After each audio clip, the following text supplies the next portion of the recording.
At Ace, your backyard is right in our backyard. So when you need to mow, rake, plant, or weed, go to the place that can deliver all the top brands. And will even deliver right to your home. Are you ready for a treasure hunt? Matchbox Treasure Truck can help you find it. Lower the metal detector, and when the signal changes, you found something. For the first time, you may actually want to sit through all the credits. Lazy Boy. Live life comfortably. Just you and your crew. And hot springs. Epic trails. And camping under a blanket of stars. Your adventure awaits when you travel Nevada. Life needs exploration, so get out there and find your destination. Firestone. Dependable, durable, guaranteed. Welcome all. Welcome big, welcome small, welcome young, welcome old. There is a story to be told. And boy, do I have a story for you. This story is about comebacks. And everyone loves a good comeback. And by the end of this story today, hopefully you will be rooting for the comeback as well. My guest is Roland Wiley, fellow Raider fan, as you can tell. Got his dark side shirt on. I am wearing my championship. I'm sorry. Oh, Freudian slip. It's Victory Monday jersey. Championship. We'll see you in February and talk about that. But at any rate, there we go. He is a Cali guy. We share very similar interests. Of course, the silver and black being one of them. And if he's on this podcast, then you know what he does for a living. You see the mic, I mean, y'all should know this stuff by now. You've been with me for 2 years almost and things and stuff. But it's going to be a little different today. From the ashes like the phoenix, this young man has gone through some things, y'all, and we're going to talk about that today. So without further ado, Mr. Roland Wiley, welcome to the show, sir. Thank you, sir. Appreciate it. Gosh, it as Trey said, we're fellow Raider Nation fans here, so it's a real honor to be with you, Trey, and just to share my story so far. And I'm glad that we were able to do this. Just to let you know, my studio, as you can see by that panel, is silver. The entire studio is black. You see where I'm going with this, and indeed. it was intentional when the painters were like, "Well, what color do you want your studio to be?" I'm like, "Do you really have to ask?" So when I walked in and saw this black canvas of a studio, I'm like, "Yeah, we're here. But this ain't about me today. Talking about you, and let's dig into the before. The before is always good because, as with any good dish, you have to know the recipe what makes it so good. And being the voice talent that you are, we got to know your recipe, what makes you so good. So where does that start from? As the young folks say, when you start cooking, when did you begin to get a taste for voiceover? Wow, it's very interesting because that story has had so many peaks and valleys in it. So back when I was younger, I was always about having my Fisher-Price recorder. I had a tape recorder, and I would record something off the TV, or I'd record something myself and start splicing it together. Now, fun fact for you, my mom, when she was younger, worked in a library and has just a very keen photographic memory. Anything she could pick up and read, anything she'll watch, she picks it up. Yeah. And things she told me is anytime you go to the library, you pick one book and you learn something from it. So I did that. However, she's the one that actually taught me how to splice tape. Really? Yeah. So I was doing cassette splicing first, Then I learned reel to reel again Huh. from her. And so I was splicing stuff, chalking it, and doing all that by the age of 10. So I Wow. mean, yeah. So I was always in the mix of that. Fast forward into about seventh, eighth grade. So it's about 1980. So we had a history class, and we always had to do a news report of the latest history. We'd either have to have a historical event that we'd have Yeah. to Current showcase events. along with, yeah. And it was always fun. And the group I was with, they were like, we need something catchy. Roland, can you come up with something catchy?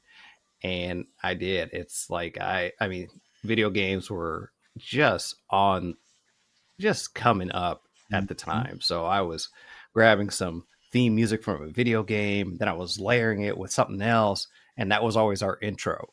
Wow. And ev yeah, so our history teachers was just floored. They're like, "How'd you do that?" And I'd have my little tape deck, and then I'd pull the tape, the cassette out, and I'd show them all the tape pieces in there because I was it. If you know how to cut and splice audio, it's especially Yeah. back in the day, it's hard. It's nothing. No, It's not for the faint of not heart. easy. It It's because not easy at all. yeah, so you got to know what you're doing. Especially if you're Yeah, using tape that, cassette tape. What we used to do yeah. is we would get a razor blade and some Mm-hmm. clear Scotch tape. You had to be Yep. real precise and make sure that that the actual, because audio tape is magnetic, so you had to make sure that you get that clear Mm-hmm. tape right where the cut ends, and on the other side right where it begins. Mm-hmm. You're not doing it just on the top. You got to go underneath Yeah. and Yep. You got to layer it just just a a little. little. That and now you got to get a pencil or pen or your finger and turn that reel and get it back. Uh huh. Oh, oh my God. Been there, done Yeah. that, sir. Like Yeah.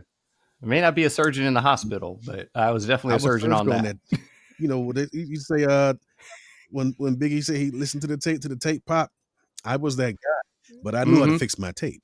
So Right. that's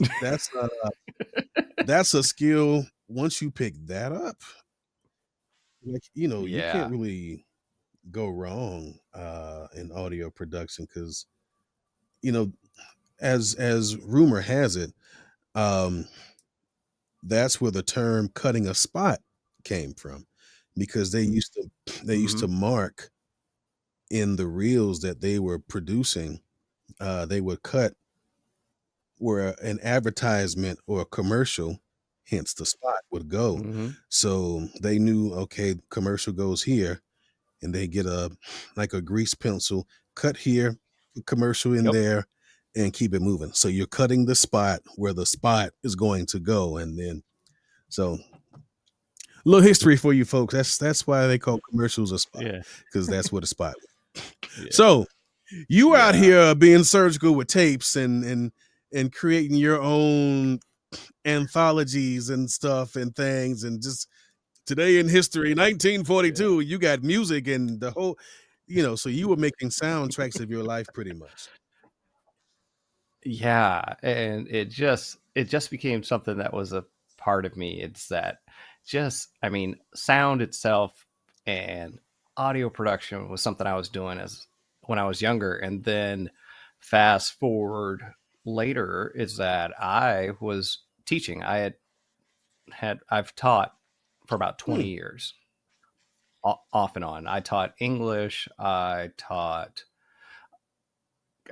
English, public speaking, drama, theater, all these different things. And at the time, I was coming up to a crossroads. It's like, did I want to continue teaching at the time? And I had known the parents of the school I was teaching at the time, and one of the parents said, "Have you ever worked in radio?" And I said, "No, I hadn't worked in radio." She said, "Would you like to?" I said, well, let me think about it. And I wound up leaving the school I was teaching at the time for an assortment of reasons. And I started working at this radio station. And I was part time doing promotions, which is the street team that anytime you go to an event, you'll see the van or the vehicle, pop up tent, the speakers, what have you. So I was part of those teams going out. And there was one time we went to a water park and we're playing music out there. And I've got a mixing board and everything, got headphones like these.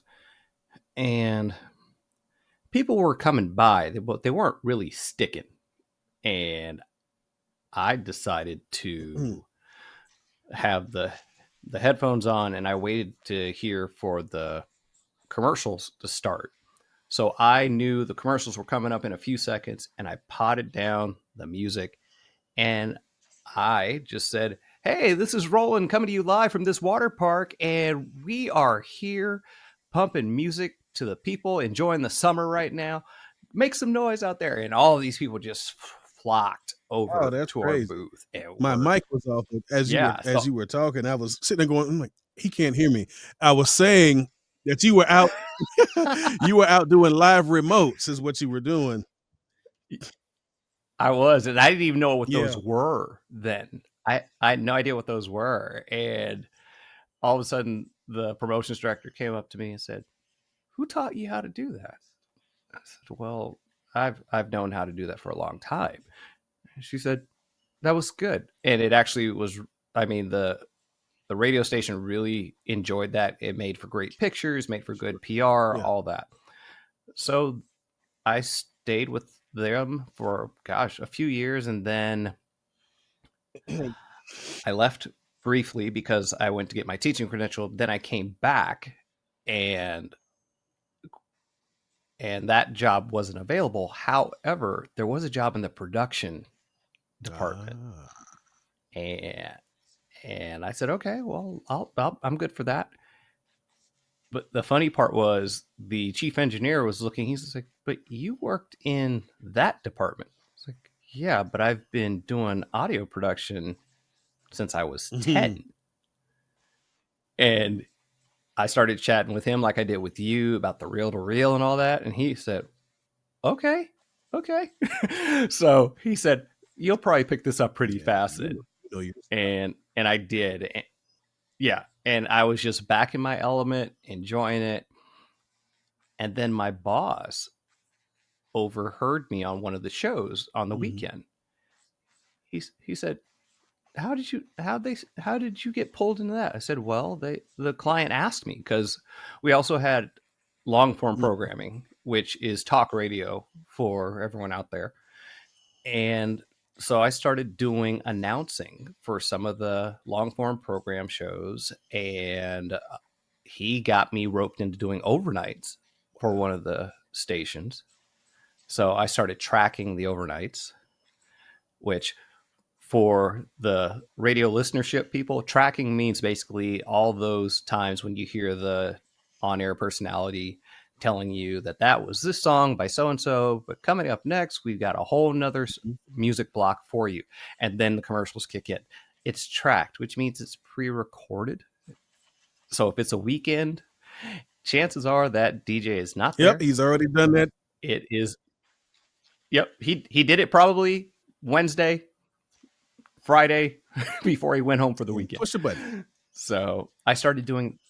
So I started doing that, and then the other side of the production department, the commercial department, reached out to me, because then they heard me. They said, well, we need some new voices in our spots, because we have the same voices in a stop set, which is a set of commercials, and it doesn't really change up. It's like, it would be, let's say if it were you, me, you again, that was like what the commercial sounded like. But then they brought in me. So they brought in another voice, and I started getting a lot of commercial work.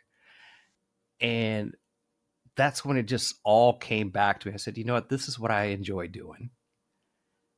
and I stayed at the radio station for about 10 years. And after that, once I left, I actually decided back in 2016 to pursue voice acting. Andy, And I've loved it ever since. what's not to love? Right?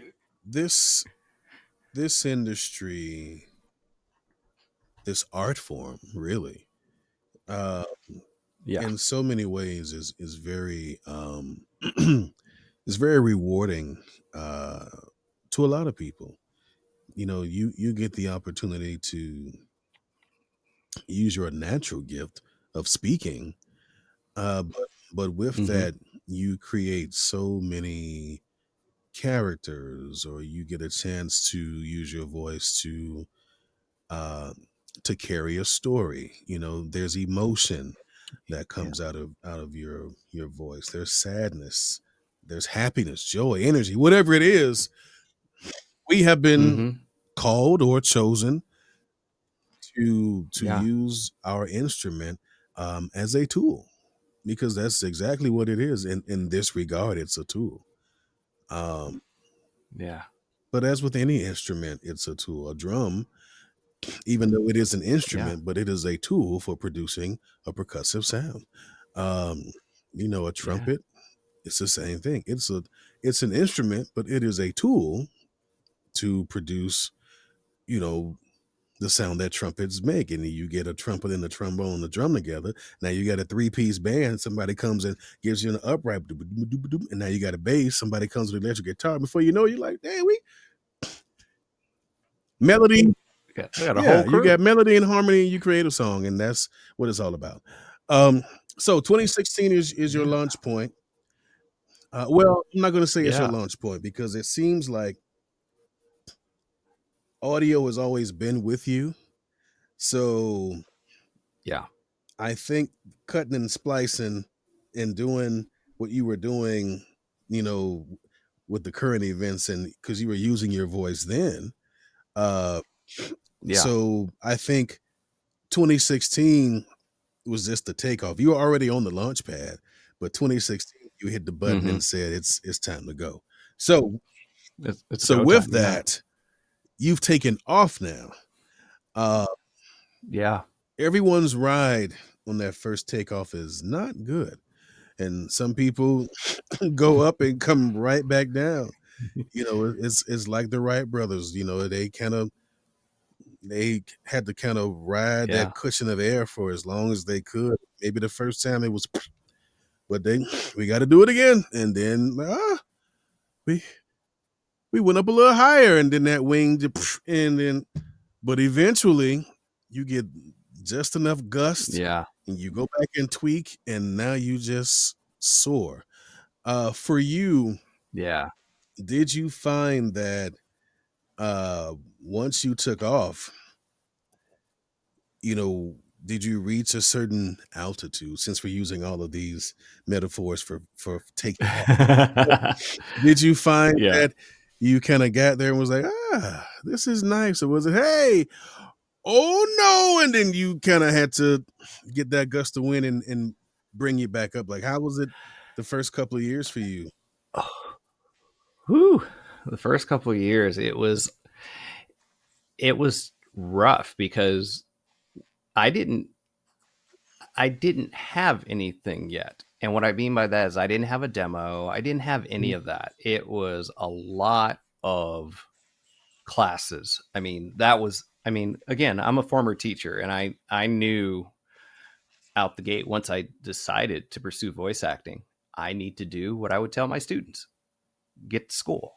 There you go. And those were the first several years, and still going, where I'm taking voice acting classes. I can say thankfully I've always been involved in theater. So I've been musical theater, singer, dancer. I've always improv. I've always been involved in it. So thankfully, I didn't have to start from the very, very, very Yeah. beginning. But I wasn't taking like voice acting or improv 101. I had already established myself enough where people are like, oh, okay, all right, so you know what we're talking about. Okay, good. So I was taking classes a lot. And because I knew that that's what I had to do in order to become better. And at one point, and shout out to Real Voice LA here in California, because it was the owner said, you sound like you really have studied and understood voice acting really well. I said, well, yeah. And I gave him my history. He said, you're good for a commercial demo. Now, keep in mind, this is 2021. Now, that means from 2016 to 2021, Yeah. I'm in class. I'm in school. I'm not I know I'm not ready to do yet. I need someone that has walked it, lived it, experienced it to teach me that. So that's what I did. So 2021, I got my commercial demo produced. Yeah. So what I'd say the main piece of advice that I got, even when I decided to pursue voice acting, was, and I always refer back to it, it's a marathon, not a sprint. Ain't that the truth? Do you find Yeah. that, especially nowadays, like I've been doing this for so long, but I really haven't. Mm-hmm. I mean, 16 years, yes, but you know, there's so many people who want to get into this and they want to hit the ground running, which is a good thing. But I think Of course. what also is not so good is when they hit the ground running, they're like, okay, I'm here. I want to get my demo done. I want to start chasing the bag and get ready. But then if they're not ready, and we've heard it all before, and I've said it on this podcast 100 times, someone has told someone you have a great voice, and then that just goes right in here. Oh, I can do this. But they have no coaching, no training, no skills. If you gave them a sheet of paper and said, read this in 15 seconds, and now they're like, but I'm going to need a minute. No, you're not. Because if you go in fill in the blank studio saying, I need a second, they're going to be like, aren't you a professional? Why do you need a second? You should take this and go, and now, tonight. But if you need a second, it kind of reminds me of when you have rappers in the studio and they're like, yo, turn me up. Yo, turn me up. Like, it's already loud. Go. Right. If you're not ready to go, yeah, you ain't ready. So right. Talk about why you feel coaching is not as well. I'm not going to say it's not as prevalent, but anytime I've talked to people who want to get into this, no one mentions coaching. And why do you feel that folks are not taking advantage of, finding a good coach, a great coach? Don't even have to be a great coach, just someone who you have a good fit and vibe with.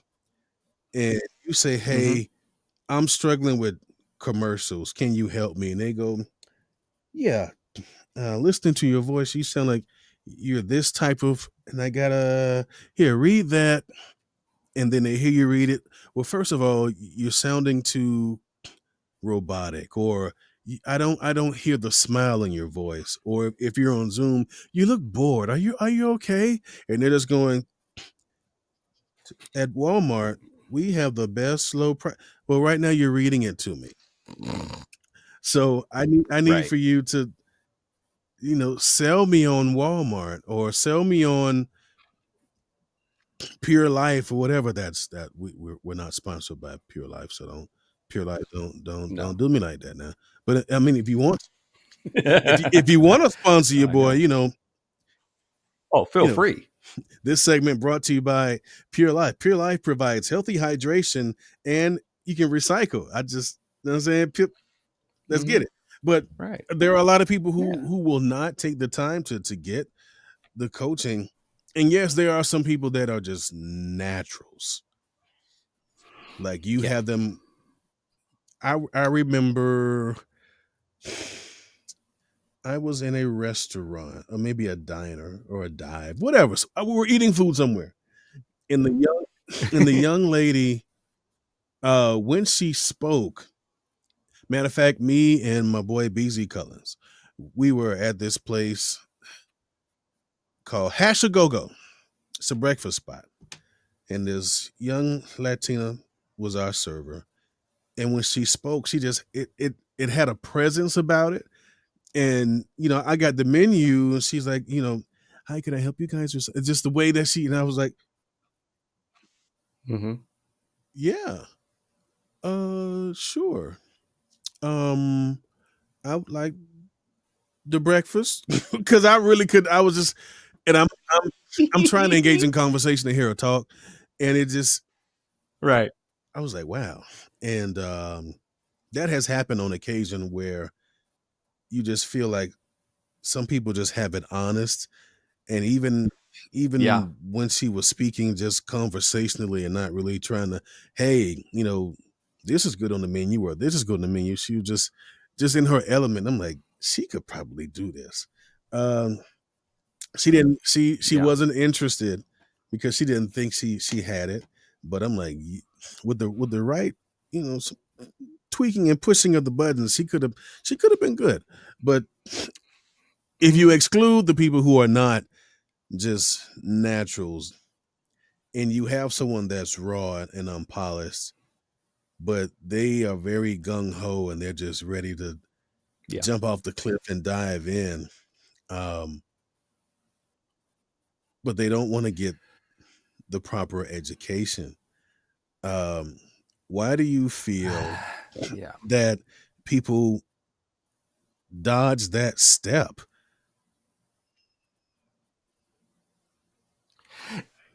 I think what it is that nowadays people see the instant successes of others. Mm. And like you mentioned, it's that is the exception to the rule. That's not for everyone. That not everyone's path is set up that way. And it's a little frustrating because I mean, especially in the advent of social media, it's that people think, well, I just have to create one thing and that's it.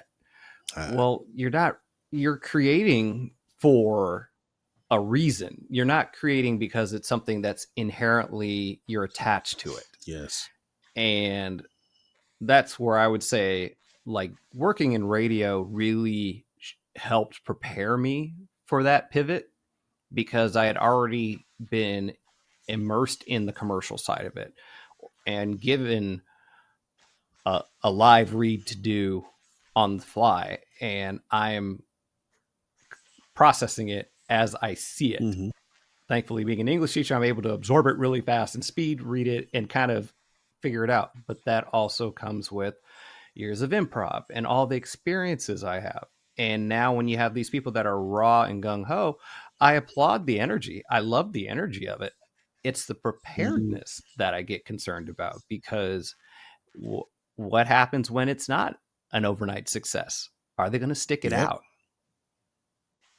And that's the thing because I mean, for me, I could I have all of the auditions that I've auditioned for, and they're all cataloged by date, and it says who it's from and what it's Wow. for. And I could tell people outright, yeah, I didn't get the part. And they're like, but you auditioned so much. I said, well, yeah. I said, but I had to get to this point. And going back to your question, why do I feel that people are skipping that step? Is because they don't want to wait. They just want to get into it, but not being really aware of what that Hmm. entails. It's that there's so much to voice acting. It's not just commercials. It's not just animation. It's e-learning, narration, audiobooks, IVR, which is the voicemail systems, and there's so much more beyond that. I mean, I'm still finding out about different aspects of the industry where voiceover is used for that. Voice acting's for that? I didn't know Hmm. that. But you have to be really willing to learn. I mean, I have met gosh, I've met so many seasoned veteran voice actors that are still taking classes, and they've been at this for 30 plus years. You have to keep learning. It's that just it's not to say you can't celebrate your victories. I mean, I'll talk about victories I had last year, which were a true blessing. But it's that you have to work towards those. It's that, for example, I'll give you a brief example. There was a person that posted something on LinkedIn saying that it was a professionally produced animation demo. And usually, I mean, Trey, you and I know a lot of people. Usually it's just like, hey, here's a new demo I did. But not professionally produced animation demo. There were too many flags for that. And the person had reached out to me saying, hey, did you see my post? And I said, yes. And they asked what I thought. And I responded in voice messages saying, I said, the first thing is that you said it was a professionally produced animation demo. I said, that's the first concern for me. Second, it doesn't sound professionally produced. Oof. And I said, at best, either you or someone you know produced it. And there's not, and it's not me being snobbish. It's just me being realistic about it. Is that, okay, not only that, but all the different character voices that were in there didn't show variety. It seemed like it was the same genre the entire time. And the person did admit, yeah, I produced this. I said, I would encourage you to take that down. I said, and the reason why is because that's going to follow you. I said, especially if you're deeming yourself as a voice actor, you're going to say that this was a professionally produced demo. And if I can hear it, that it's not, there's going to be a grip of people that are going to know it too. His response was, well, that costs money.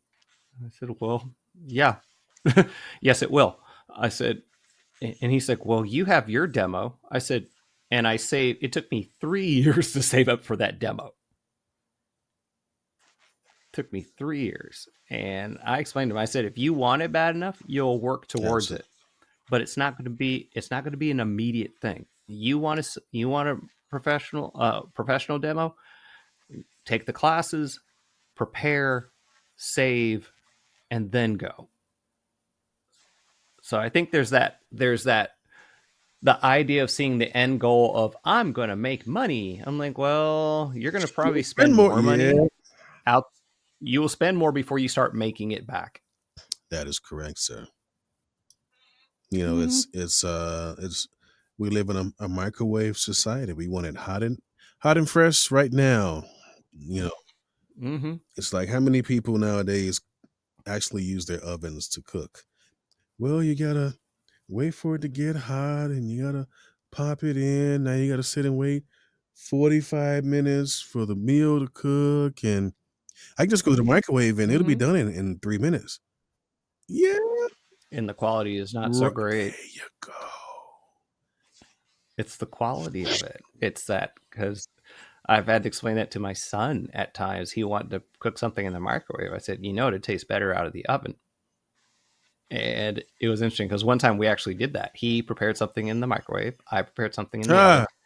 Yeah, his was done. His was done in 5 minutes. Mine's took about 30. And I let him have what I had in the oven because I already knew that it wasn't going to be good out the microwave. And he tasted. He said, "This tastes so much better." I said, "Yeah, you gotta wait for some things to prepare." That's it's like, I'm old school. I had myself a crock pot. I love my crock pot. Still. Yeah.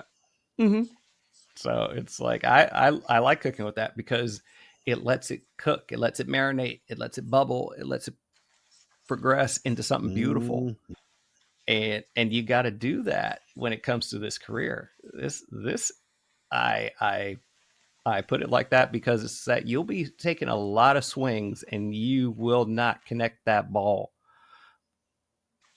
I mean, you could be the best of the best and you still might not get it. I have a friend of mine that actually reapplied for a spot that he did, but he didn't mention to them, I think, that he was the original voice actor, or they didn't put the pieces together, and he did not get it.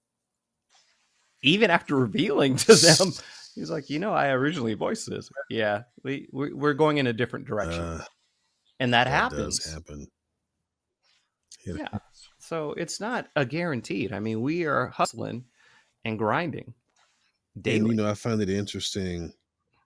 Like you said, you're going to take a lot of swings and you're going to have a lot of misses. Or you can take a lot of swings and you may connect, but it's not going to be a home run. It may get to the first base.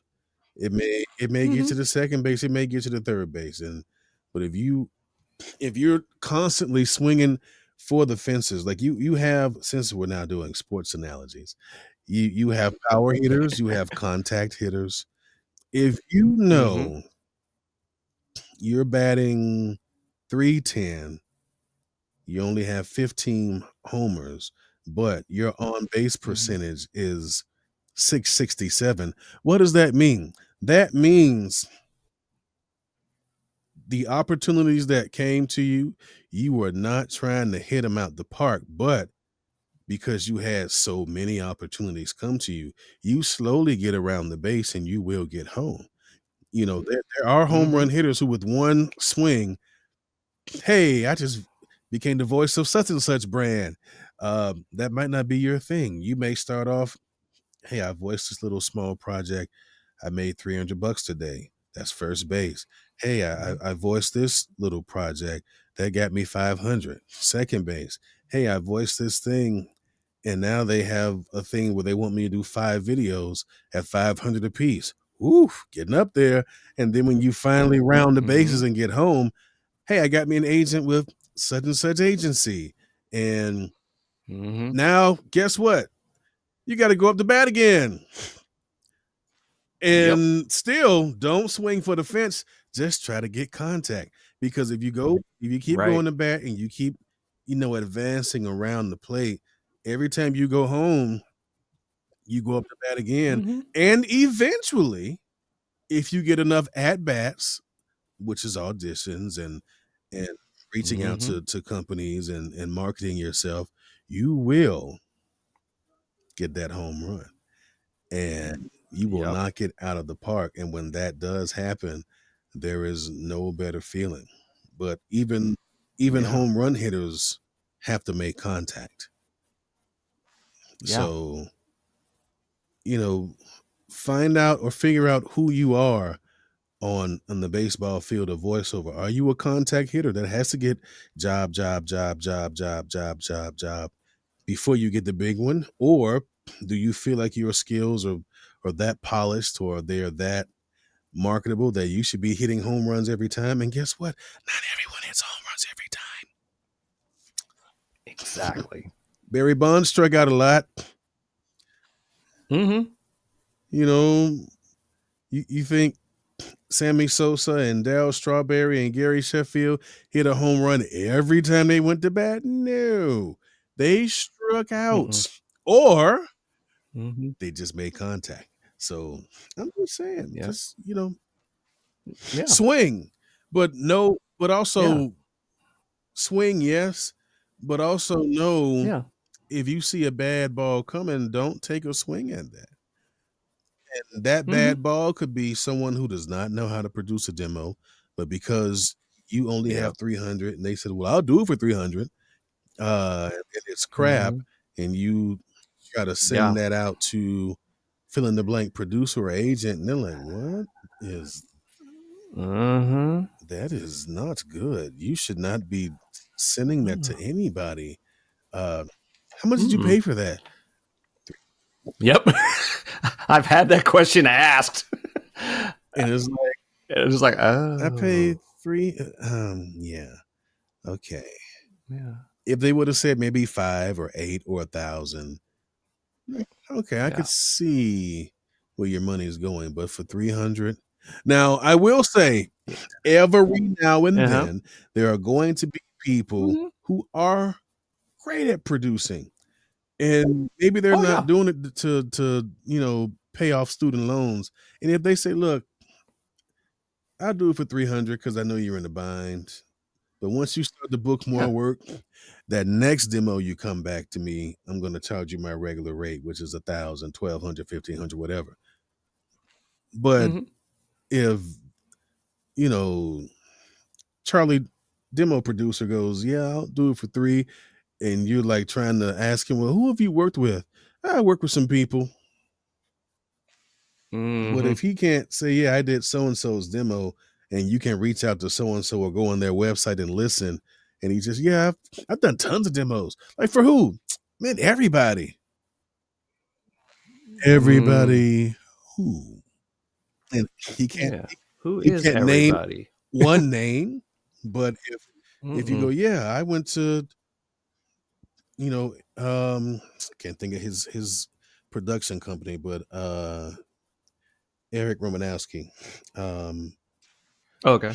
you went to Eric, or if you, Mhm. use Chuck Duran, or if you use whomever, but those people Right. are known names. And if you can't afford them, then there's another tier of Mhm. people that, still make same quality of demos, not for 3,000, but maybe Right. for 1,200. And if you can't use them, there's another tier that's between 500 Yep. to 1,000, and if that's in your lane, you go to them. But Right. you know, dues have to be paid, man. You have to make sure, because on the other Yeah. end of that demo, there's someone listening who has listened to Mhm. tons of demos, and they can Yeah. tell, yeah, they did that right.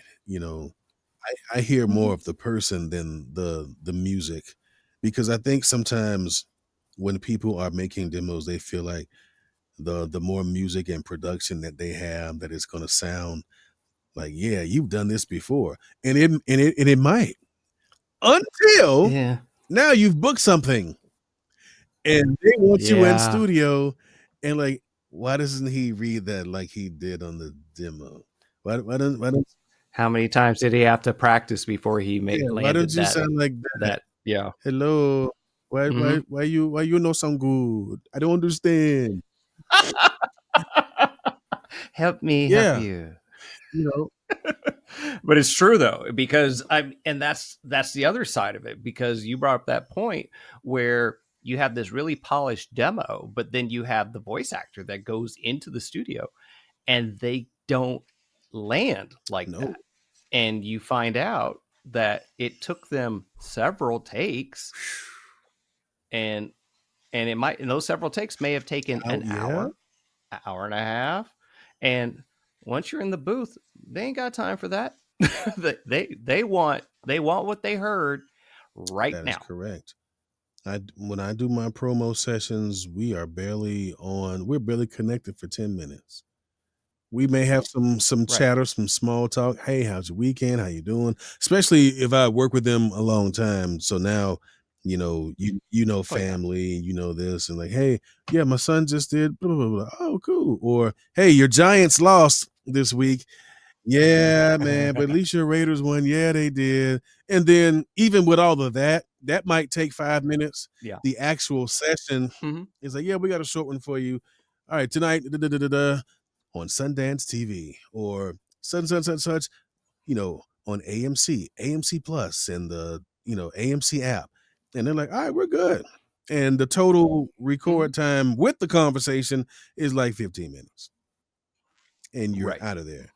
Um, Hmm. if you don't have that internal clock in your head that says, "Okay, this is a 30-second promo," and they'll probably tell you, "Yeah, what you're going to say is probably about 8 seconds total, because with this particular promo, we're letting the picture speak because it's Starsky and Hutch marathon or something, and it might be, spend the weekend with Starsky and Hutch." And then there's this whole 3 to 4 seconds of old clips from the show, you know, um, just you, Starsky, Hutch, and the Gran Torino, because that was the star of the show, the car. And then they the big tomato. and Come then on they now. have a clip, Starsky and Hutch all weekend long on Sundance TV. And I've said that, let the video play with the scene, spend time with Starsky and Hutch and the Gran Torino, give the tag, and we out. Time to go. Mm-hmm. If you can't knock that out, and they're like, yeah, can you give me a little bit more speed on that? And you do it again, and it's like, can you give me a little bit more speed on that? And they're like, Yeah. Or you go too fast, and they turn to talk like this. No, you're going too fast now. Now slow it down. Now in your head, you're like, yeah, I was not fast enough, and now I'm too fast. I don't know what to do. And they're going to thank you for your time. Yep. And they're going to call your agent, whomever it was that got you that opportunity. Can you find someone else to do it? Yeah. That hurts. That's not a good, not a good feeling. And we have all been there, and sometimes maybe it's just not a good fit. But do what you can to make sure that it's not your fault. Be on time to the session. Be ready for the session. Drink your water or your tea for the session. If you know you have, what's the word I'm looking for when you eat too much dairy? If you get a lot of phlegm and get all nasally, then don't have a sausage, egg, and cheese sandwich right before your session. Yeah. Don't eat something spicy or sweet. So now hang on, guys. I gotta hold on a second. Just and like, dude, you could have did that 10 minutes before the session. Why are you doing this now? So be prepared, ladies and gentlemen. So let's fast forward. Yeah. Now that you've schooled yourself and you have paid your dues and you have gotten a demo and you're saying to yourself, I think we're ready. And you venture forth into these VO streets. How fun, or maybe not so fun, was that? And what are some of the obstacles that befell you? Well, let's see. Once I got out there and I was like, oh, I got my demo, I thought the jobs would just start trickling in. We all do. We all do. Yeah. And I was trying everything. I was like, oh, well, maybe I'll do that. Maybe I'll do this. No. What? No, it again, going back to swinging. I mean, I was on deck. I get up to bat, whiff. And it's like, okay. And going back to what we were saying earlier, that is the biggest challenge with voice actors, especially starting out, because now the question is, who's going to encourage you to move forward? And it has to come from you. I could say, thankfully, I had a chance to talk with Joe Cipriano at That's Voiceover a couple years back. Today's his birthday, by the way. And is it?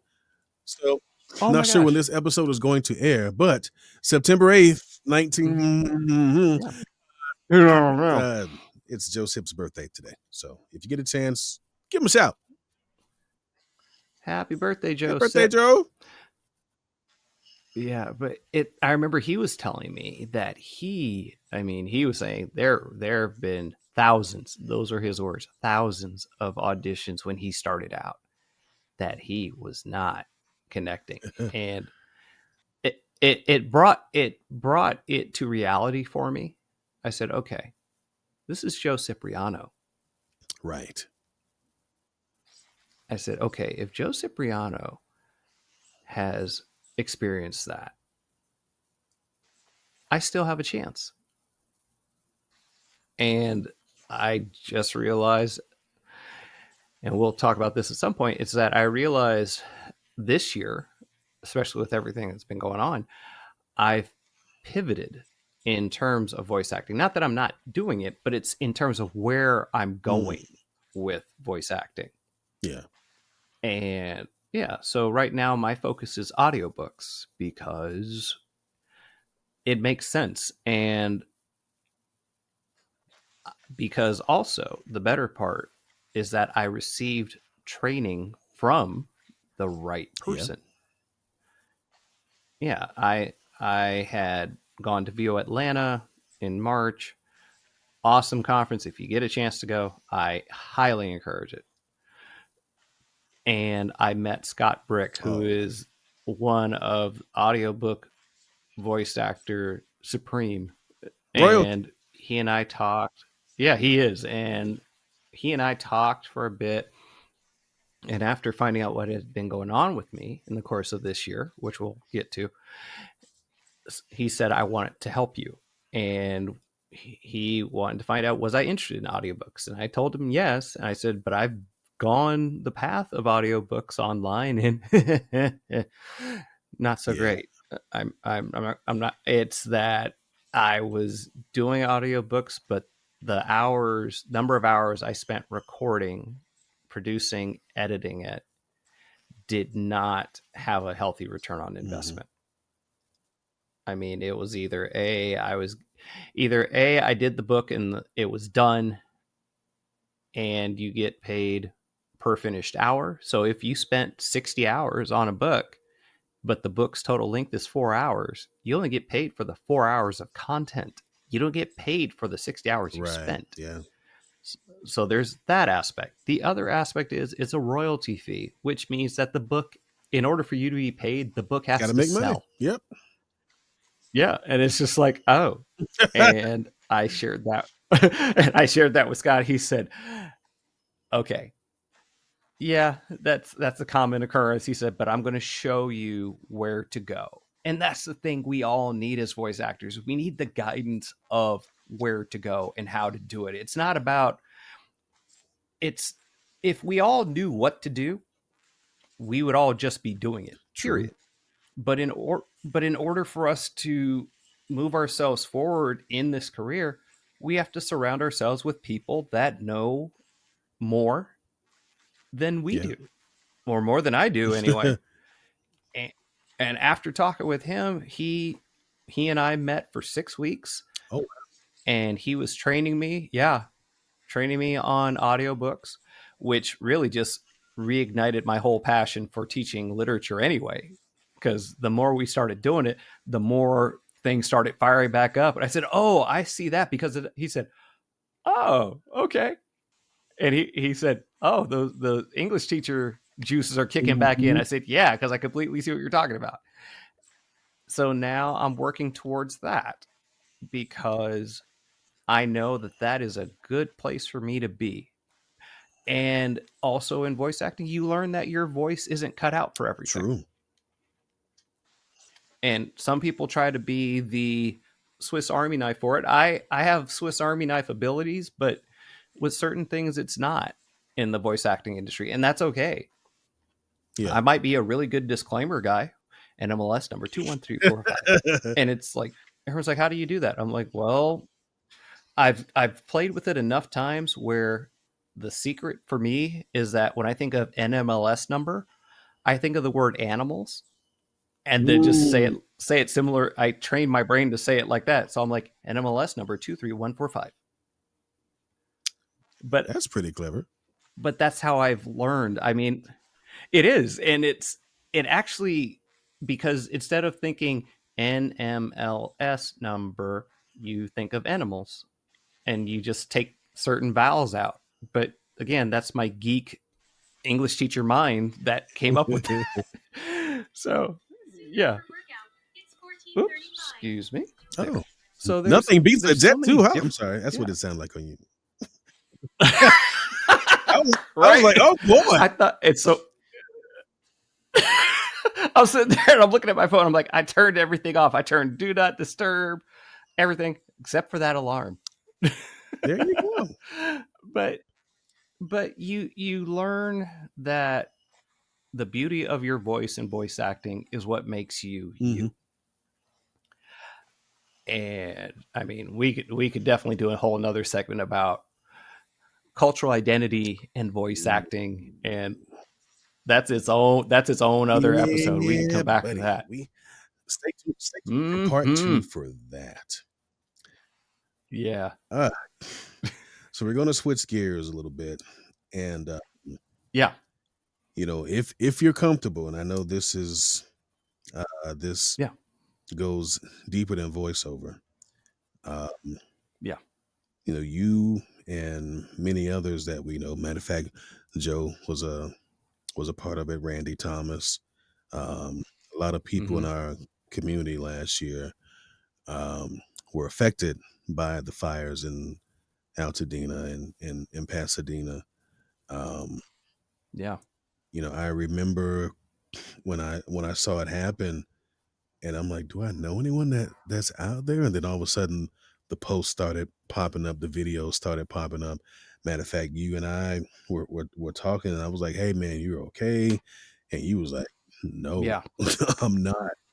Yeah. Like, we're struggling to get everything out, and I'm trying to hurry and get my mom out the house, and you know, you lost Yeah. a lot, and not just from a material aspect, but you know, you lost a part of your history, your legacy. Um, you were in an area that when and I learned this just you know and I don't want to say the silver lining in all this because that sounds pretentious, but one of the things I Yeah. learned from the ordeal was that I didn't know that Yeah. area was one of the first areas that affluent black and brown folks were able to live in. Mm-hmm. So Yeah. when I found out about that, that's when it really hit me like, man, if you bought this house in the 50s, 60s, or 70s, you would consider, hey, you doing good if you staying out there. And Mm-hmm. the house Yeah. is paid off now, and you're like, I can give this to my kids or my grandkids or whoever. Legacy was intact. And in Yeah. 72 hours, it's gone. Um, Mm-hmm. talk about the if you can and if you want to Yeah. just the timeline of it all, from when you guys found out to like, is it coming here, is it not coming here, and then all of a sudden it was go Yeah. time. Talk about that, man. Yeah. I enjoy how you worded that because, and the reason why the timeline is because I'm working on creating small videos on social media about Oh, that okay. because yeah, so, and I'll give my social media info where people can find Sure. it later. What it was is that it was interesting because at first, I mean, we knew that the winds were coming. The news was talking about it, and not a problem. I mean, in Altadena, we're used to the El Ninos kicking up and the power going Yeah. out. We're not unfamiliar Mhm. to that. And as we were watching the news at the time, excuse me, there we were aware of the Pacific Palisades fire, and we were watching that and seeing how that was occurring. And then around 5:18, the power went out in Altadena, Mm. and the winds were just starting to kick up. Not too bad yet. So it's like, okay, well, we got our radios, we got our flashlights, fine. And then a couple hours later, suddenly we hear that there's a fire in the Eaton Canyon area. And thing is that from where Altadena is and Eaton Canyon, you're looking at about a good 6 miles. So it's not close. I mean, it's not really Mhm. close. It's pretty far over. So now for me, I can say I remember back in the early 90s, there was an Eaton fire then. And it, like I said, it wasn't uncommon. Like the fire happened then, but it was put out. The the part that made this more challenging is that prior to the power going out, I kept hearing on the news life-threatening winds. And I will never forget Mm. that. And I actually talk about that online because, I mean, usually when it's like high winds, I'm like, okay, high Yeah. winds, fine. But life threatening winds, and he kept saying it, and he said it every time. Just like, this is not Yeah. good. This is not good. So, so 7 o'clock, we find out there's a fire there, and I'm like, okay, well, mom and I are at home, and we're glued to the radio, and then finally probably around 9 or so, we go out because the winds aren't Okay. bad yet. The winds weren't problematic then because we went all the way over towards like East Pasadena, which is not too far from Eaton Canyon. And you could see the fire up on the mountains, but at the time it didn't seem like a problem. It seemed like, okay, the fire's there, it'll get addressed, fine. So we grabbed dinner while we were out, came back home. This is like 9 o'clock Yeah. at night. 10 o'clock is when things changed. The wind started whipping harder. And at this point, the last time I went outside, I could see the the brightness of the fire. And I was Mm. like, wow, that's and I mean, again, it's not close, but it's close enough for me to Yeah. see it. Because I mean, I've lived in the area long enough. I know, okay, it's not a threat yet. Again, we're staying up. We stay in the den because I want to make sure that we're close if something Right. happens. And then at one point, it was about 1:30, 2:30 in the morning. I tell my mom, you know what, I'm just going to lay down on my bed for like 15, 20 minutes, and then I'll get up. Well, the next time I woke up, it was actually about an hour later. I completely just fell Yeah. asleep. The thing that woke me up were the smoke alarms going off. Smoke alarms are going off. I grab my headlight from the side of my bed, put it on, and I just see ash just floating Oh, through the house. wow. And I'm like, okay, this is not good. And I see my mom, like usually when if you cook something and the oil gets a little too Mm-hmm. hot, smoke alarms go off. What does mom do? She fans it. Well, she's fanning the smoke alarm. And I'm like, I already know what's going on there. But I run outside and I look outside, and Trey, it really looked like hell on Oh, earth. And the reason why is because everything was just on fire. Ran off the porch, I looked up, and all the palm trees in the surrounding houses are on fire. And what's happening is that the wind is just whipping and it's throwing yeah. embers on houses. And I'm just watching houses ignite, just boom, boom, boom. I tell my mom, I run back in the house, Mom, we got to get out of here. Stop fanning that. We got to go. And we're grabbing whatever we could at that Yeah. point.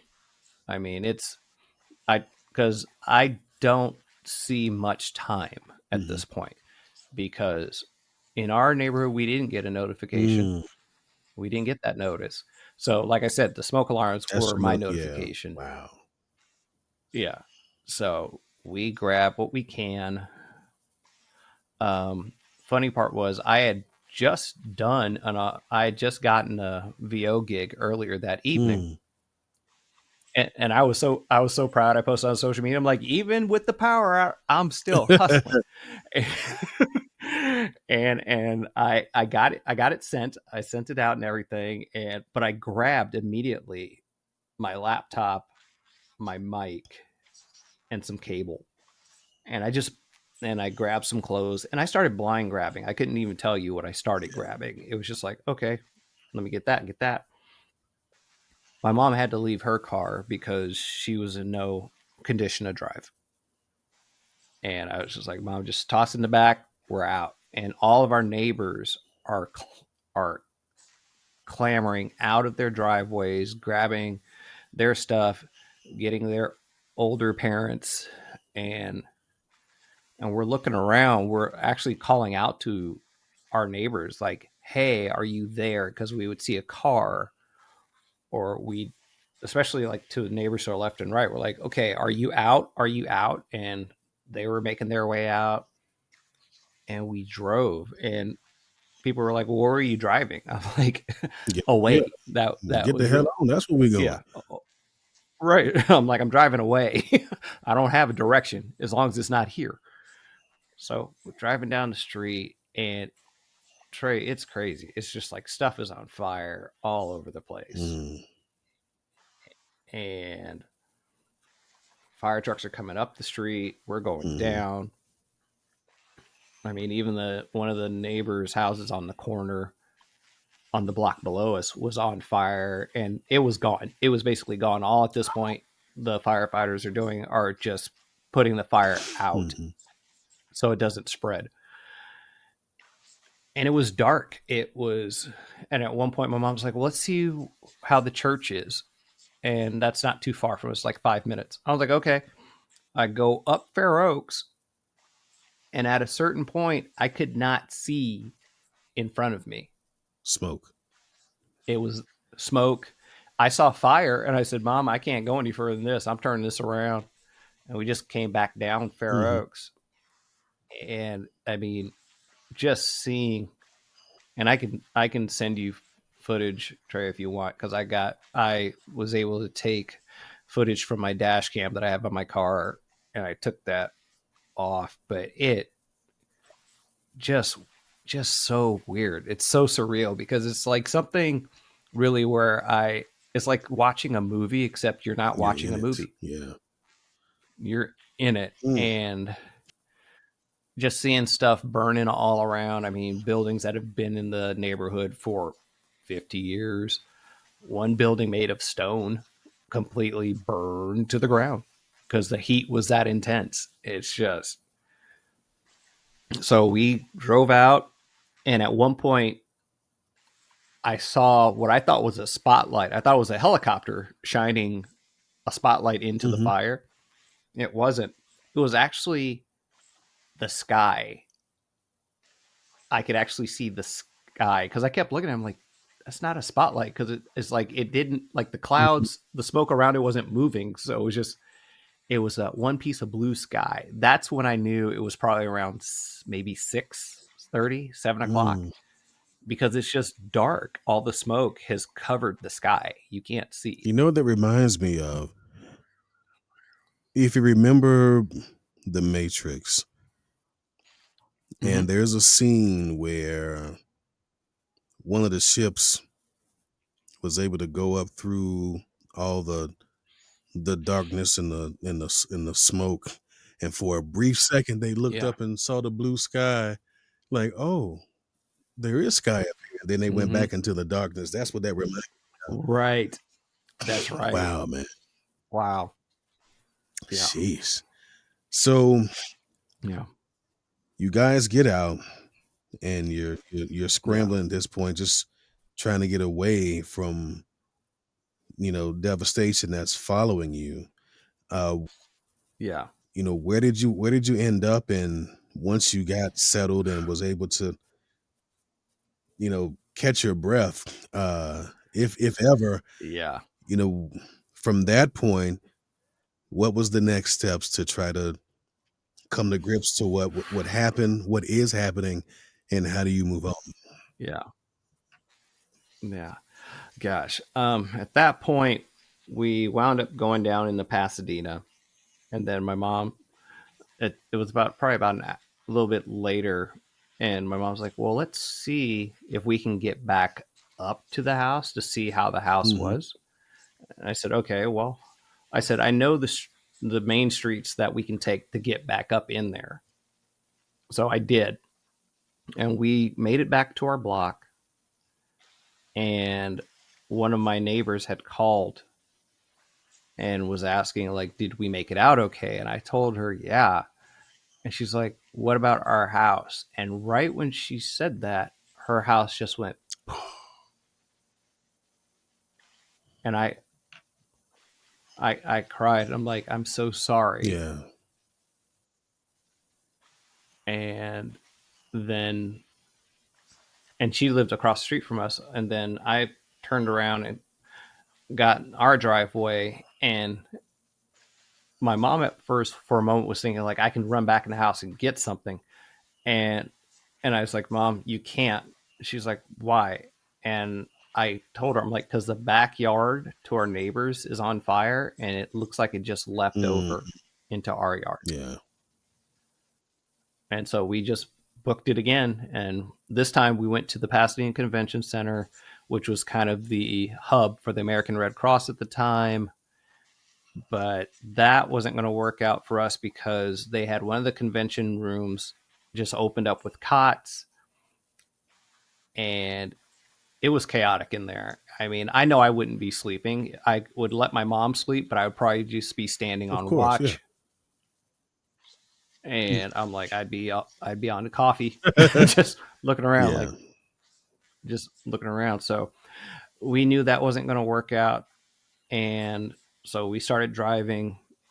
And Mom's asked me like, "Well, where are we going next?" I'm like, "I don't know, Mom." I said, "But we're going to get on the freeway and go east at this point."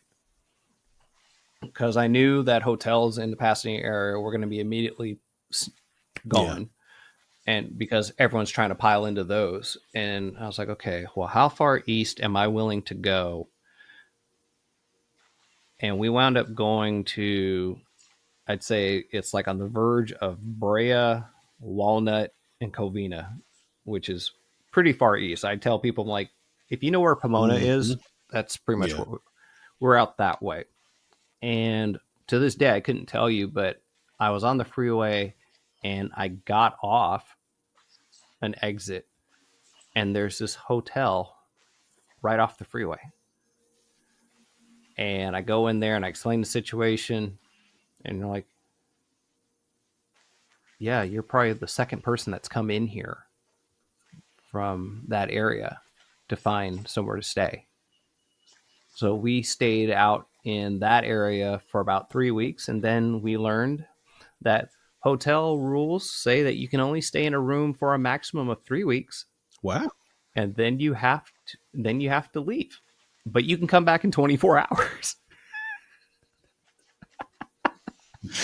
I'm like, by that point, I've already found another place to be. Right. So what's the point? Hmm. What's the point? Hmm. So I got, I I got was like, well, questions, but that's just okay. yeah. So so I learned that. I mean, I even explained, I'm like, you do understand our situation. They're like, yeah, but it's a rule. I said, you do understand that also the rooms to the left and right of me are unoccupied. Can we just move into the Right. room next door? Yeah. They're like, no, we can't do that either. I'm like, okay. Yeah. So we just packed it up and left and went a couple blocks down to another hotel. And at that point, our home insurance kicked in and was willing to pay for our stay at that Well, hotel. that's good. Yeah, but it was just, I was just like, it doesn't make sense. I'm like, it's I'm like, you know our intention of why we want to stay here. And anyway, but all that to say is that we found out at the first hotel because our neighbor who lost their home actually went up. The fires happened on the 7th going into the 8th. Our neighbor texted me a picture of our house on the 9th. Mm. And I mean, there was nothing left. I remember. My mom's car had I was about to melted. say the picture you had sent me was of her car because it was in the front. Yeah. Barely the emblem was, I think it was a Kia. It was an Oh yeah, Element. Honda Honda Element. Yeah, Element. it was just metal, just Mm-hmm. Yeah. molten metal. Yeah. I had never seen liquid metal, but I did when we went up there. I was just like, oh my gosh. Like, yeah, just to see her car hollowed out and melted out. It's just Yeah, bizarre. And yeah, it's just weird. I was just actually up in the neighborhood because got together with my son because he's staying with his mom who lives in Pasadena, not too far actually from Altadena, but he's staying there because we're too far away to get him to school. It just wouldn't make Okay. sense. Yeah. So, so, and the interesting part was that I dropped his friend off at his house, and they're in Altadena. Luckily, they did not lose their Oh, home, okay. but they did have smoke damage. But to be standing on their in their yard and to be able to see 4 blocks Mm. down unobstructed, I'm just like, wow, that's the such and such on Fair Oaks. She's like, yep, that's it. I was like, that's 4 blocks from here. Shit. And I can see it without no obstruction. Mm. But then also it means you can't recognize the neighborhood because you don't know. You have to look for Yeah. street signs if they're still No more standing. landmarks. Yeah. So yeah, it's been a trip. I mean, fast forward, we have been blessed to be in an apartment now since it was a week after Super Bowl Mhm. Sunday. So we've been here, which is great, and we're thankful because every story that you'll hear from different people that have experienced this fire, some people are still bouncing around from Airbnb to Airbnb. Yeah. Some people are still bouncing around from hotel to hotel, and it's awful. And to know how far displaced the community of Altadena is Mhm. now, it's like you got people out near Fontana, Rancho, Cucamonga, as far up as Palmdale, Lancaster, and as far south as San Clemente, Tustin, and Irvine. Jeez. And that's Yeah. hours out from. Yeah. Because Rancho Cucamonga, I can get the Rancho Cucamonga from here in a couple of hours. Oh, you can get there. Yeah, you probably get there faster than I could. So when you said that, I'm like, easily. That's a hump to be away from Mm-hmm. everything you know, and that's going to be Yeah. life for you now. Yeah. Speaking of blessings that you all received, talk about Yeah. the gift that Mama got and how she felt about that. Oh my gosh. That still is like the one thing where we say, have we seen God's hand provide? That is the top of the list. Absolutely. And yeah, so what happened, like I said, is that my mom lost her car. So we were driving around wherever we need to go. If she needed to get to church, I'm dropping her off at church and going to church myself, and then she's texting me, let me know when to pick her up. And this was the second week after the fire. And she tells me that someone in the church congregation told her that she's going to have a car very soon. And she tells me this. I'm like, okay.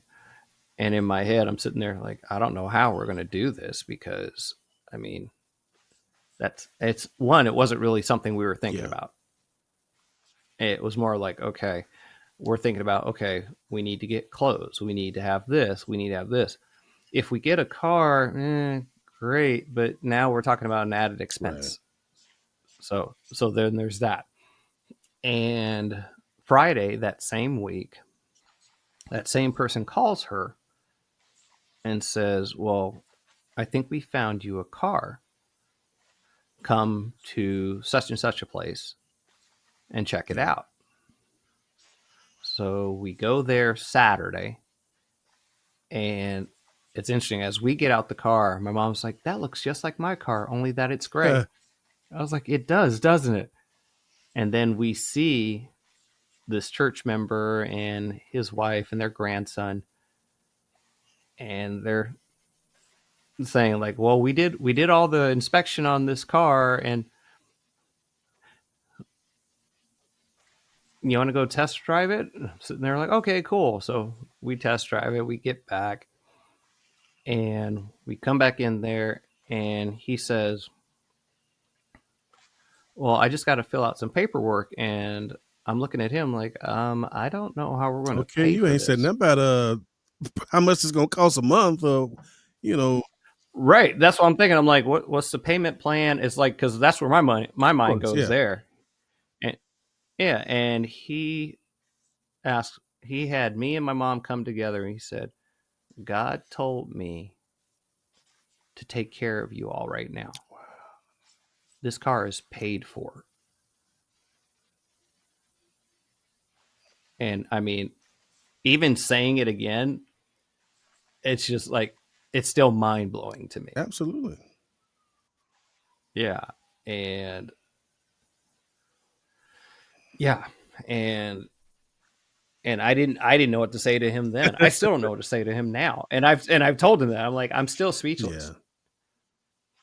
Yeah. And I mean, but to see the joy in my mom's face of having her car again, especially like it's the same model. Mm-hmm.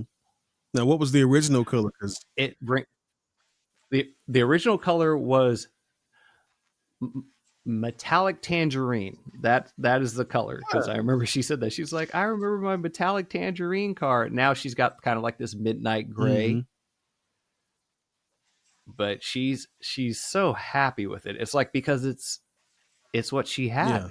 And now she has it.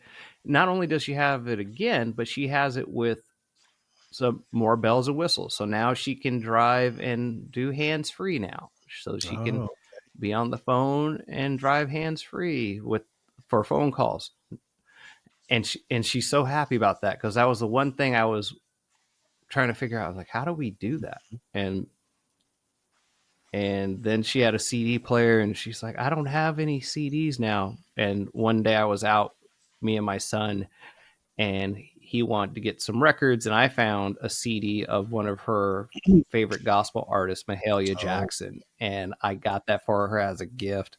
I said, Mom, remember you said you wanted a CD for your car? She's like, uh-huh. I'm like, well, here's a gift for you. And she opens it up, and she was so happy about that. She's like, I get to play Mahalia in my car again. It's just it's those little things, mm-hmm. man. And think about it from her perspective. You know, parents usually, when they get a certain age, they're set in their ways, and they don't want to Mm-hmm. come back to us as children and say, hey, can you do this thing for me? Or I need. Mm-hmm. So now for even for that gives her a sense of freedom again. Like, I don't have to call my son and say, hey, take me to the store, take me to Ralph's or whatever. She can hop in the ride and I'll Mm-hmm. be back, baby, and she gone.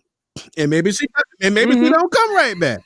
She just let No, she you know don't. what I'm saying? She's like, Yep. I'm gonna be out and about for a while. If you need me, call me. Mm-hmm. You know, I mean, think Yeah. about when you got your first car.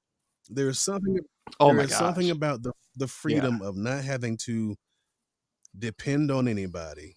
There's something about the Uh-huh. freedom of, let me just go. No destination. And you don't really need one. But the None. fact that you don't have to Mm-mm. wait for someone else to make that decision for you, and you just crank or push a Mm-hmm. button or whatever the hell kind of car you got, and you out, you Yep. cannot replace the sense of just, where we going? I don't Yeah. know. And wherever I don't know. we Yeah. are there. So I can, Yep. when I saw that story, I'm like, man, number one, it gives you a sense of, amidst all the BS and the types of people that are out there, that there are still those types of people that are out there. That gives you a little glimpse of what humanity is all about, of what being a good person is all about, of what um, you know, looking out for your fellow man is really all about. And Yeah. here they are being the example. Um, Yeah. it was just such a cool story, you know, from what could have been to what is. You guys getting the apartment because, like you said, there are people millions of miles away from everyone they know or what they're familiar with, but Hmm. you were able to stay remotely in the same area. You got the apartment, Yeah. then the car comes. Now, with all of these things starting to happen for the good, Yeah. Hmm. getting back to what we do for a living, how did it Yeah. affect your business in that time period then to Ooh. where you to where you are now? Because I, Oh my like you said, gosh. you grabbed your equipment and some cable and said, I'm gonna have to make it do what it do. How did you make it do what it do? It was interesting because honestly, Trey, it's like I was not thinking about voice acting at Of that course. point. I was just thinking of just just making it through a day. I'm like, did I make it through today? Yay. Right. That's it. And then at one point, a bunch of my voice actor friends here in Cali, um, Vanessa Garcia is one of those people, along with Paulette Lifton and the rest of that crew from Voice Masters. They were getting together. We were still out in Covina at the Mhm. time, and they were going to get together to do karaoke at a place over in Burbank that we always go to.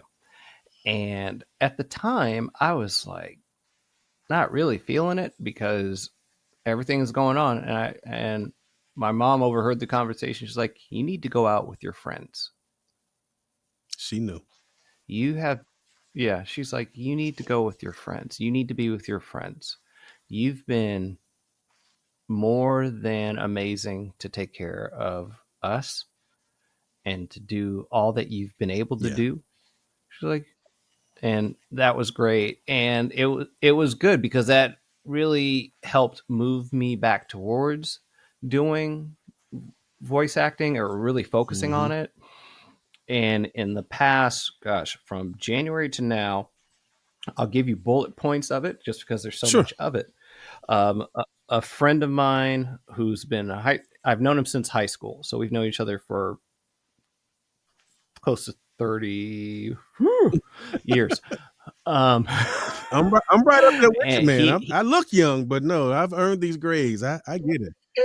oh, oh yeah, I'm starting to get a little silver here. I'm like, oh A, gosh, a it's little happening. silver, man. You, No, it's a lot. It's a lot. Like I got a lot going on here. I'm looking like, man. But he reached out to me and was offering me a ticket to via Atlanta this year for 2025. And at the time, I mean, we had just moved in to another hotel after we had left the yeah. original one.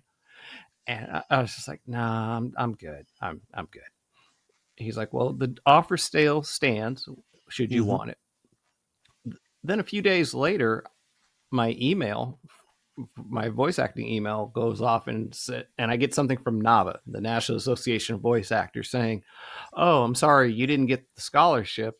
It's like, well, I didn't apply for a scholarship because I've been dealing with Yeah. stuff. So, all right. Then a few hours later, I get another email saying, "Congratulations, you got a scholarship to VU Atlanta." And yeah, that's the same look I had. And I wrote exactly what I was thinking. I was like, hold up. And I did. That was the first two lines of the email. Hold Hold up. up. First, you said I did. Right. Hey. So it was a trip because I just wrote, hold up.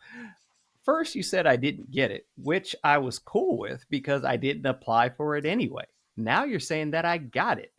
What's What the y'all deal? doing over there? What's going on? Yeah, right. I believe it was Karin. Karin wrote back. Karin Gilfrey. She wrote back. She said, "What happened was that the person we offered it to couldn't attend, Wow. and the reason why you received it is because someone nominated you to receive it." Blessings on blessings, And I man. Blessings on. right. And I told my mom, and it's like I've said it multiple times, and it's still the same. I told my mom. She said, "Boy, you better go," because because she said you have been this has been given to you twice within a Yeah. week. God wants you to go. And I Confirmation. did. Yeah. So I went, and that's reignited the fire of doing voice, of getting back into auditioning and all that. And the interesting part is that the mic that I'm using here actually came from a radio friend's friend who was helping people that had lost stuff, lost belongings in the fire, especially gear. And then I actually had reached out as well to a contact I had made at Sennheiser Neumann when I was at that voiceover in 2024. And so he wound up, gosh, I teared up. I posted on social media because Sennheiser sent me the MKH 416 shotgun mic. Yeah. And then they sent me, yeah, just like yours. So I'm like, yay. So, and then they sent me on top of that the MT48, Ooh. which is a no joke Yeah. interface. I mean, here's the thing, Trey. I was pretty proud of myself when I had gotten my Scarlet and gotten my Hornet preamp, and I was running. I had balanced it and mixed it nicely. And now it's like the things that I've been working towards, I now Right. have. And it's mind blowing because I tell you, I'm like, Lord, I want to use these things right. I don't want to just plug it in and think I'm doing it right. So I'm taking classes. Like, I'm watching these 30, 45-minute videos online from Sennheiser about how to use this interface. Because it has the preamp setting. It's got all the bells and whistles. You know how they say that you, like with guys, they say that you married up or you dated up above. Right. That's how I feel with all this equipment. I'm like, oh hi. I'm really out of your league, and you're really me. cute. Oh my gosh. You like me? I know. Like, you're pretty. I gotta go. So, and that's how I feel about it. I'm like, it's beautiful, and I'm grateful. And so there's those blessings going on. And then Paulette Lifton with Voice Masters provided me the opportunity to join a class about the business of voice acting. So I started learning about the branding and the website and all that. And I mean, that for me is so big right now because it grounds me again so that I can pursue this again. And at first I was feeling really bad, especially with everything that was going on. I'm like, oh, I'm not auditioning. I'm probably missing something. And then another friend, Everett Oliver, said the same thing. He's like, if it's not for you, you didn't miss it. And I was like, ooh. How about that? Okay.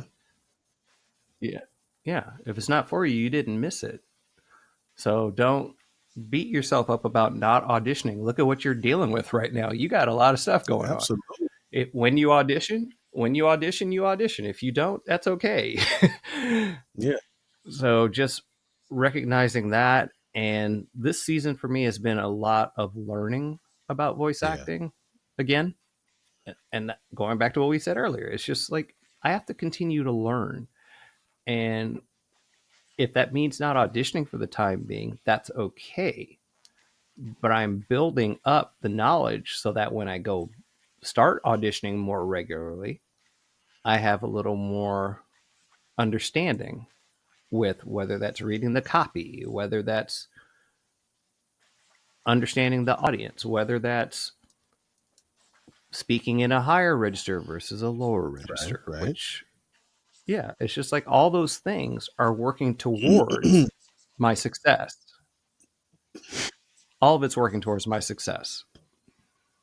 It reminds me, there's this song that a lot of people play when they're on their social media, and let it all work out. It's working out. slowly but surely Hmm. things are starting to work out. Um, Yeah. and what's beautiful about it is that there are a lot of people who have gone through this that are having to face it alone. Um, Shout Hmm. out to the VO community that reached out to you and poured out to you, and not even just people in the VO community, but people in general Yeah. who Right. you know heard your story. And I hate to say story, but they knew what you were going through, Yeah. and instead of the pity party, oh, that's a shame, that's so sad, it was more so, how can I help? You know what? Don't tell me how I can help. Hmm. Here's how I'm going to help.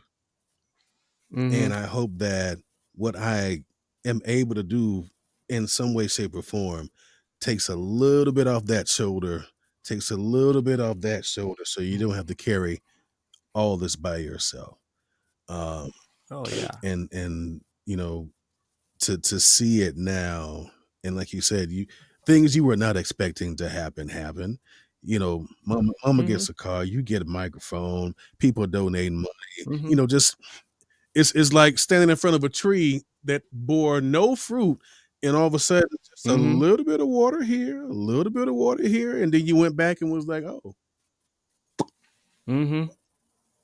Yeah. and the fruit just started coming off. Um, Yeah. it's been truly amazing to watch. And I know you said you've chronicled all of this and you're coming out with something later on. So talk Hmm. about that a little bit before we wrap up.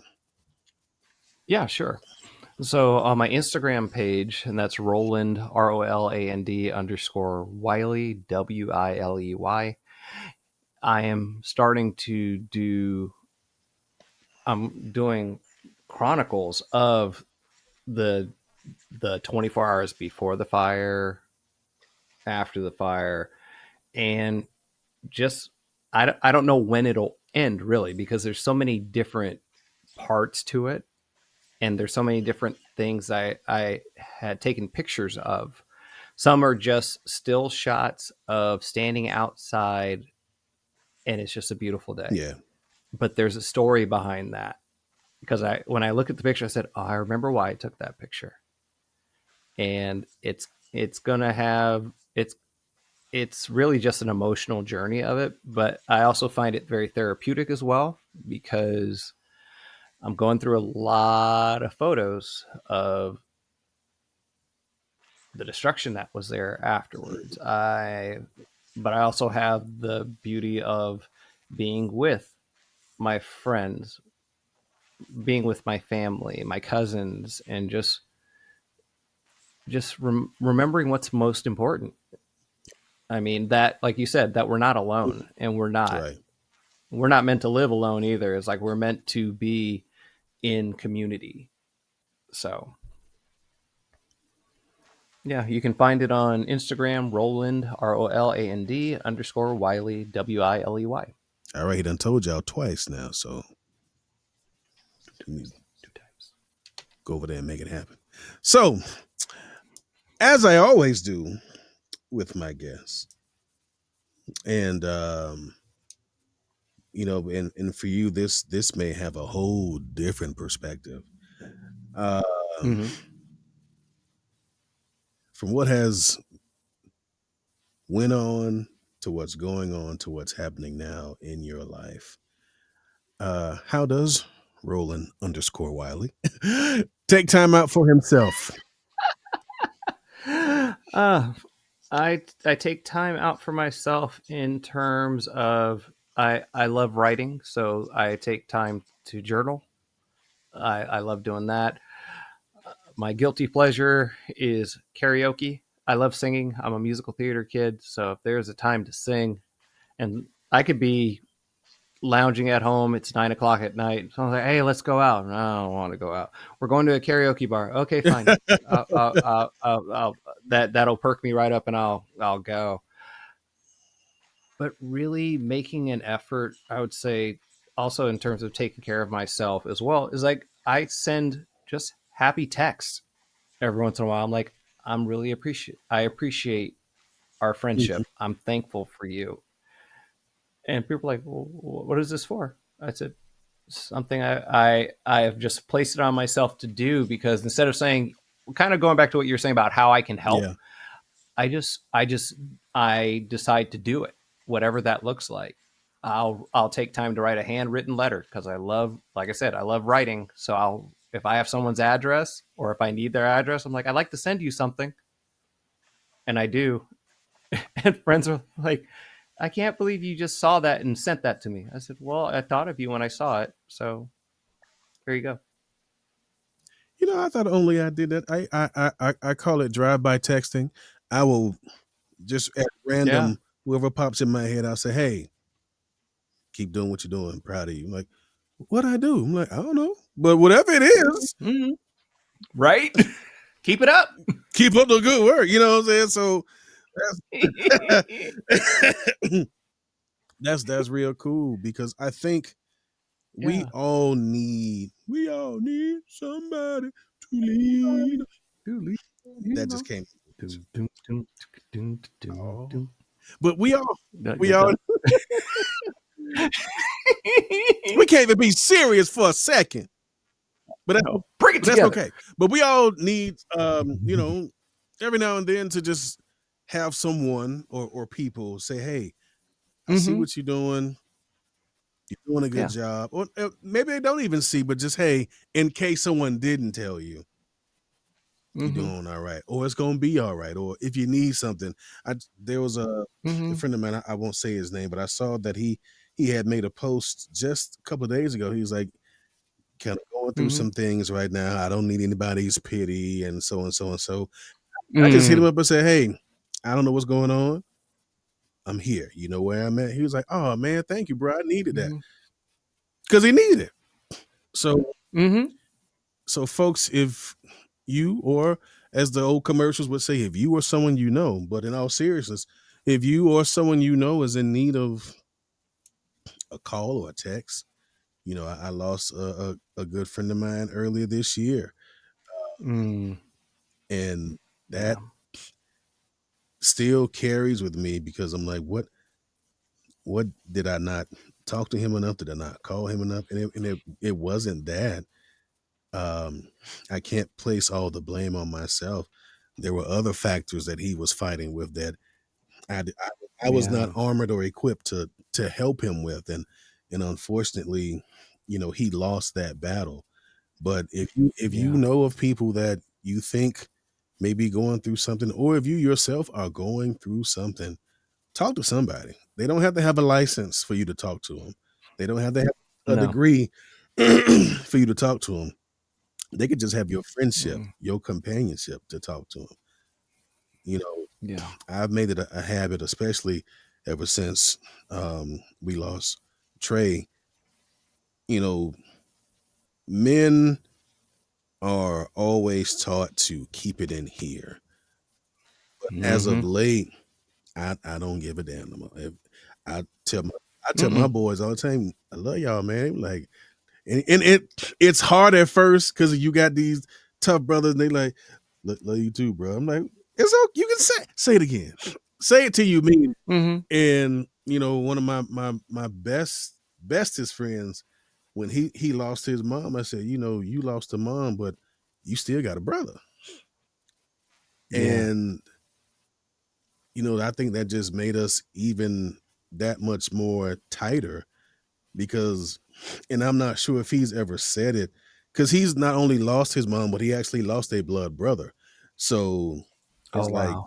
you still got, almost on some boys, you still got one brother left, man. What is with us with Right. references? But that's not the story. But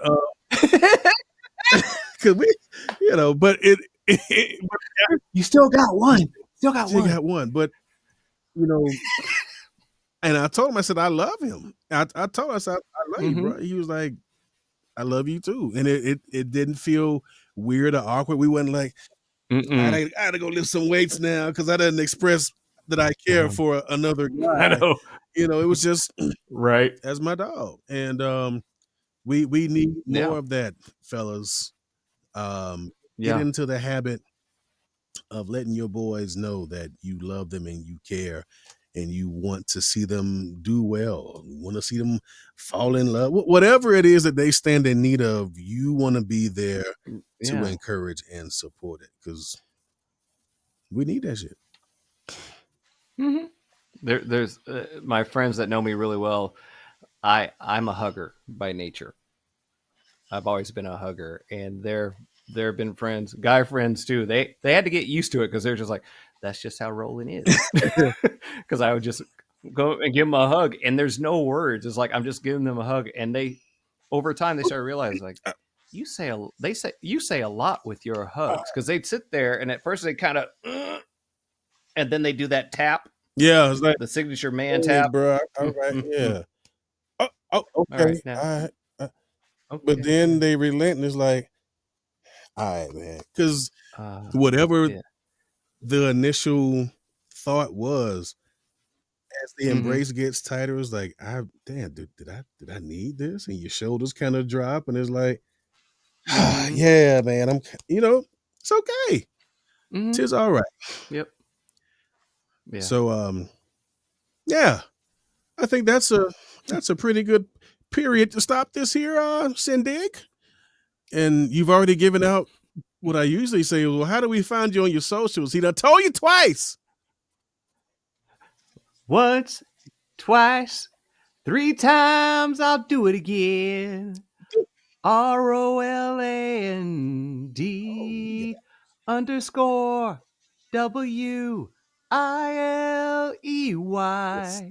You can find me on Instagram.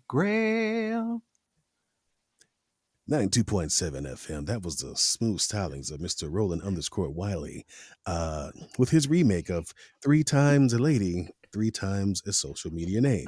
So, album will be dropping soon, and will it go platinum? Maybe not, but it's okay. Just it'll make aluminium though. It'll make aluminium. That'll work. Man, this is we went all over the place today, but that's okay. It was needed, very much needed, and I'm glad that we were finally able to do this. And just thank you for your time and for hopping on and sharing with us a little bit about you, and like I said, what you are going through, have gone through, and what you'll still be going through. Because I still see it as you're on the road to recovery still. Oh yeah. It's not over because, well, hey, mama got a call, we got a place. There's still things that I can imagine that you take a trip and decide, well, let's just drive by the old place, and it's like, my room used to be there, or that's where we used to play spades in the front. Like, even though what's standing there is just a square, but you can visualize that room here, that TV there. That's where the pictures were. And those images, a lot of memories, will never fade, because that was home. Yeah. I mean, that was like my childhood home. My mom bought that place in 78. Wow. Yeah. So we are here for you, man, and we will keep on encouraging and supporting you, and we're gonna keep repping the squad. Oh, always. Always. So thank you so much for hopping on today, and thank you all for watching. And hey, take some time out for yourself. We'll see y'all next time.